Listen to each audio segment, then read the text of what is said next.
What made Lord Vishnu take the form of the most beautiful woman, Mohini? Why did Lord Shiva drink poison? What treasures, like the celestial cow Kamdhenu and the radiant jewel Kaustubh, were hidden in the depths of the ocean, waiting to be discovered? We will discover all of this in this video. Once upon a time, there was a powerful sage named Durvasa. He was known for his wisdom but also for his quick temper. One day, he received a magical garland from a celestial nymph. This garland was very special and symbolized respect and honor. Durvasa decided to visit Indra, the king of the Dev, to give him the garland as a gift. Indra, surrounded by other Dev and goddesses, was celebrating his recent victories over the demons. When Durvasa gave him the garland, Indra took it without much thought and placed it on his elephant, Airavata. The elephant was irritated by the smell and it threw the garland on the floor. Durvasa was furious at this disrespect. He said, "Indra, your arrogance has made you disrespectful. Because of this, I curse you and all the Dev. You will lose your strength and glory, and your enemies will take over your kingdom." Immediately, the Dev started losing their power. The demons saw this and began attacking, driving the Dev out of their heavenly homes. Desperate, Indra and the other Dev went to Lord Brahma for help. Brahma advised them to seek the guidance of Lord Vishnu. The Dev went to Vishnu, who listened to their troubles and came up with a plan. He told them to churn the Ksheer Sagar or ocean of milk to get Amrit, the Amrit of immortality. This Amrit would restore their strength. However, churning the ocean was a huge task that required both the Dev and the Asur to work together. The Dev approached the Asur and proposed a temporary alliance. The Asur, tempted by the promise of immortality, agreed. And so the Devs and Asur began the great churning of the ocean. This event, called Samudra Manthan, was filled with challenges and cooperation, all set in motion by the curse of the angry sage Durvasa. Churning is the process of making butter from milk, vigorously shaking the milk to separate the butter and the water elements. The churning of the ocean was an elaborate process. Lord Vishnu himself had to intercede in so many ways to aid the process. Mount Mandara was used as a churning rod. Vasuki, the king of snakes, was approached to serve as the rope for the churning and to be bound around Mount Mandar. The force of the churning was so great that the mountain began to sink in the ocean.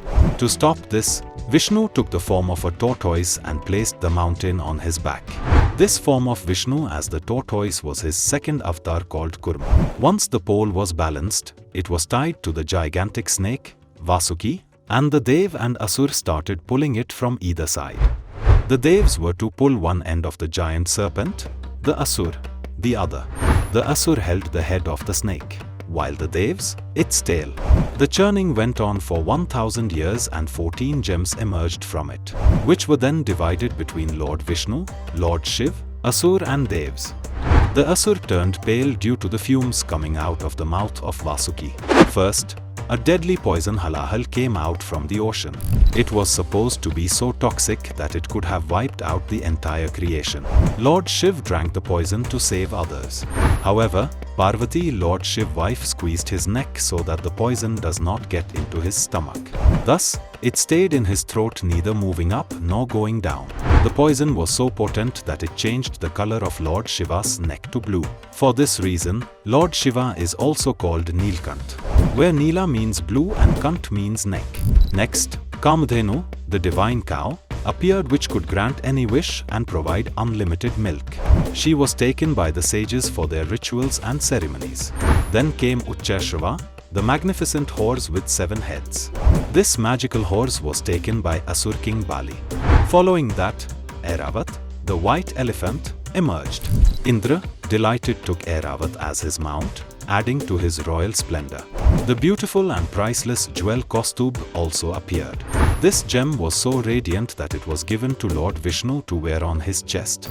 Next, Parijat, the tree with never-fading blossoms, was taken by the Devs to heaven. Varuni, the goddess of wine, was taken by the Asur. Next emerged Rambha, an Apsara who was taken to Indralok. Following her was Kalpavriksha, the wish-fulfilling tree. This tree was planted in Indralok, where it is said to grant the desires of anyone who approaches it.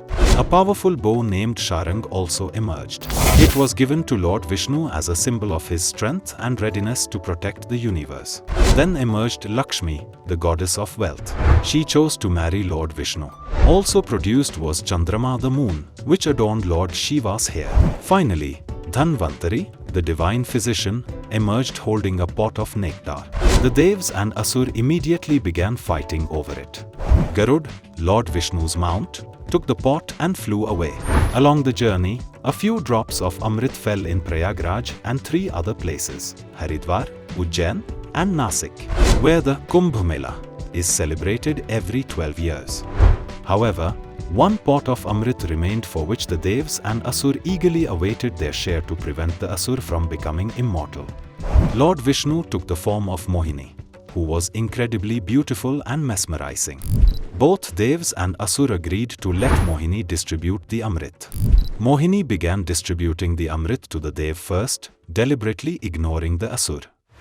One of the Asur, Swarbhanu, disguised himself as a Dev, sat between Surya and Chandrama to receive the Amrit. When Mohini reached him, she gave him a portion of the Amrit.